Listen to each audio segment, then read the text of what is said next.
Très bon vendredi à toutes et à tous et bienvenue dans ce nouveau numéro du journal de l'économie. La Banque africaine de développement apporte son soutien au Zimbabwe après le passage du cyclone Idai. Elle a décaissé un financement de 24,7 millions de dollars. Plus de crédits aux importateurs de produits laitiers au niveau des établissements bancaires au Nigeria. La mesure vise à booster la production locale.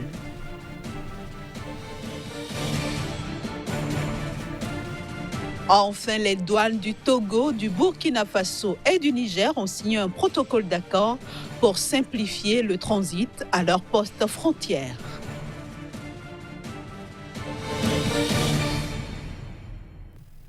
La Banque africaine de développement a donc décaissé un financement de 24,7 millions de dollars au Zimbabwe pour soutenir son processus de reconstruction après le passage du cyclone Idai. Ce financement est notamment destiné à la restauration du cadre de vie et des infrastructures dans les aires les plus affectées. Un financement de 24,7 millions de dollars pour soutenir le Zimbabwe dans son processus de reconstruction après le passage du cyclone Ida. La Banque africaine de développement manifeste ainsi sa compassion à ce pays affecté par un phénomène météorologique extrême. La somme décaissée est destinée à la restauration du cadre de vie et des infrastructures dans les zones les plus touchées. La Banque africaine de développement supporte ainsi les efforts du Zimbabwe pour raviver son économie et mettre en place des politiques tournées vers le marché. Le programme de résilience et d'opération d'urgence post-cyclone Ida, qui sera mis en œuvre grâce à ce financement, recevra également un apport financier de 3,2 millions de dollars fournis par le gouvernement zimbabwéen. Le Bureau des Nations Unies pour les services d'appui au projet mettra en œuvre le programme sur une période de 3 ans. Un accent particulier sera mis sur les rénovations et les reconstructions dans les districts de Chimanimani et de Chipinge, dont les 434 000 habitants ont été les plus touchés par le cyclone. Rappelons qu'au lendemain de la catastrophe survenue en mars 2019, la Banque africaine de développement avait alloué 250 000 dollars en appui à l'aide humanitaire qui avait été déployée.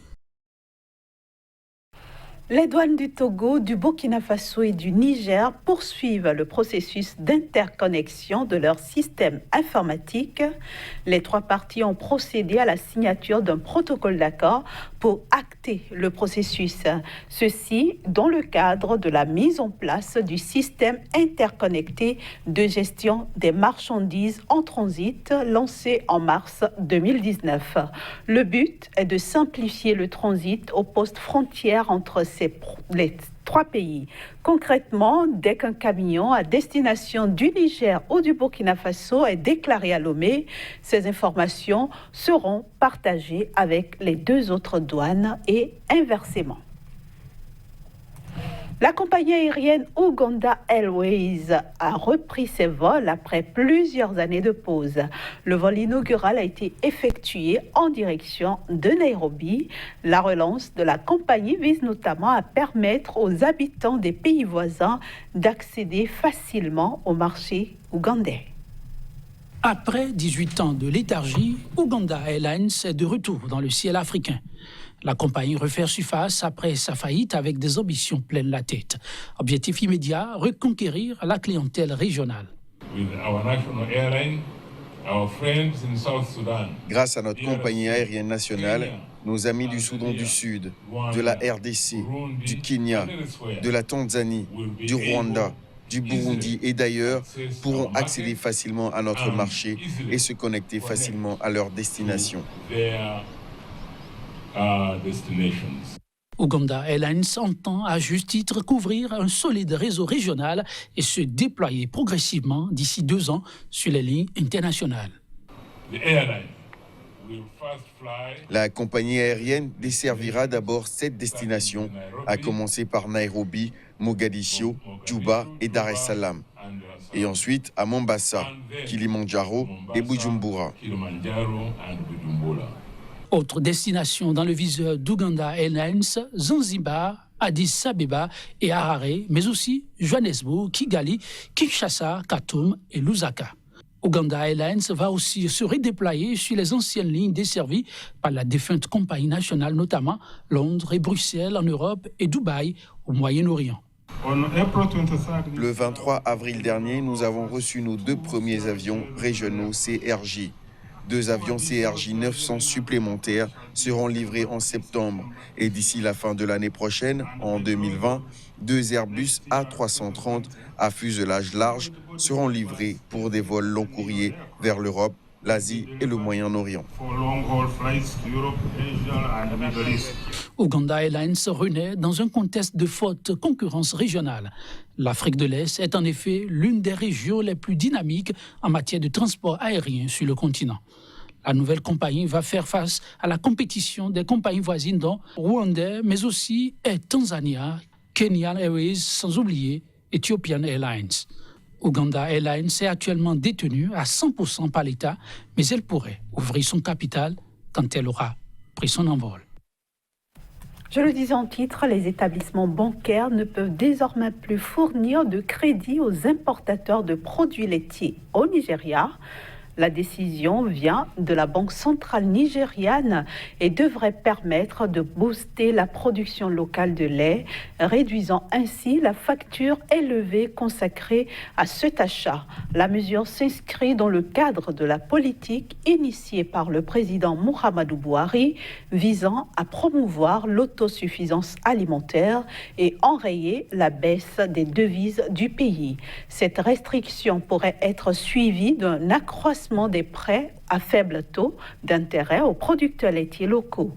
Mais certaines sources doutent de l'efficacité de cette mesure car la production locale reste encore trop faible pour satisfaire les besoins du marché. Il faut dire que le Nigeria est le plus gros importateur de lait en poudre d'Afrique de l'Ouest avec plus de la moitié des volumes de la région. Nous restons au Nigeria cette fois-ci pour nous intéresser aux opportunités du pays par rapport à la zone de libre-échange continentale africaine. C'est dans un instant avec Kazmi Kouidian. Bonjour Casimir et bienvenue dans le journal de l'économie. Bonjour Inès. Alors le Nigeria a finalement signé l'accord de la zone de libre-échange continentale africaine. Qu'est-ce qui a justifié le long silence de ce pays ? Le Nigeria ne comptait donc pas rentrer les pieds joints donc dans cette zone de libre-échange continentale sans maîtriser les contours d'un espace commun au commerce, notamment aux exportations. Le Nigeria veut s'assurer que ces investissements sont protégés. Le Nigeria voulait également s'assurer que ses opérateurs économiques et toute son économie étaient en sécurité avant donc de signer cet accord. Ceci a duré le temps que ça doit durer. Des négociations ont été finalement le Nigeria a signé donc la ZLECAf, la zone de libre-échange continentale, pour véritablement donc donner son OK en ce qui concerne donc le démarrage. Et ceci est fixé pour juillet 2020. Mais en attendant, beaucoup de choses se disent déjà sur ce pays, car il faut le dire, le Nigeria c'est la première puissance économique, c'est aussi ce pays de transit, si j'ose parler ainsi, en ce qui concerne donc les produits en exportation vers la sous-région, notamment l'UEMOA, la CEDEAO, mais aussi de l'autre côté de la CEMAC. Donc le Nigeria, c'est un enjeu économique majeur pour le continent africain et il va falloir tenir compte en ce qui concerne donc les opportunités de la ZLECAf sur le continent. Alors, quels sont les secteurs d'activité que le Nigeria a voulu protéger en prenant son temps avant de signer cet accord ? Alors, il ne faut pas chercher loin, c'est le secteur industriel donc, qui préoccupait si tant donc, le Nigeria. Déjà, avec l'accord signé en 2015 au niveau de la région, je vais parler donc de la communauté économique des États de l'Afrique de l'Ouest, la CEDEAO, avec donc le TEC CEDEAO, le tarif extérieur commun. Le Nigeria avait déjà donc mis des balises avec les autres pays, les 14 autres pays, pour véritablement garantir une certaine protection donc, à ces industries. Alors, pour la ZLECAf, le travail a été également des meilleurs, en ce sens que le Nigeria, sur le secteur industriel, n'a donc pas lésiné sur donc, des recommandations, mais aussi des injonctions faites donc, aux autres pays en ce qui concerne donc, la protection de son industrie pour véritablement donc, permettre au pays de ne pas sombrer après avoir donc, signé cet accord. Et les opérateurs économiques, le secteur privé tout entier et donc les investisseurs ont été d'accord avec le Nigeria en ce qui concerne donc cette mesure de protection de son industrie pour ne véritablement pas assister à une pagaille en ce qui concerne donc la signature de cet accord. Alors finalement, Kazmik Pedjo, quels sont les produits que le Nigeria va mettre en avant dans la zone de libre-échange continentale africaine? Alors, il ne faut pas trop s'attendre au pétrole brut. Déjà, le pays exporte ce produit-là vers les autres continents et l'expertise sur le continent ne permet pas encore aux pays voisins, encore moins à certains pays qui ont quand même des usines de raffinerie de pouvoir s'approvisionner au niveau donc, de ce marché-là. Donc, il ne faut pas s'attendre à ça. Il ne faut pas également s'attendre donc aux produits du sous-sol. Ce n'est pas évident que le Nigeria puisse mettre donc à la disposition de la ZLECAf ces produits. Mais au-delà de ça, c'est les produits manufacturés. L'industrie, donc, enfin le secteur secondaire, l'industrie sera donc le grand point, le point fort donc des produits au niveau de la ZLECAf, des produits que le Nigeria pourra donc exporter vers les autres pays. Le Nigeria veut transformer ses produits agricoles. Le Nigeria part donc du textile, par exemple, 59 ans d'expérience dans la production du textile. Le Nigeria veut vendre cela aux pays comme le Bénin, comme le Niger, comme le Burkina Faso et pourquoi pas comme le Cameroun. Le Nigeria veut également vendre son expertise en ce qui concerne donc l'agro-business, notamment la transformation donc des produits issus de l'agriculture. Le Nigeria veut enfin, sur le secteur tertiaire, apporter son expertise en ce qui concerne le transport, la logistique et surtout le tourisme. Désormais, donc, le Nigeria, ce géant, avec sa population de près de plus de 205 millions donc, d'habitants, veut aujourd'hui conquérir le reste donc, des pays. Et désormais, je crois que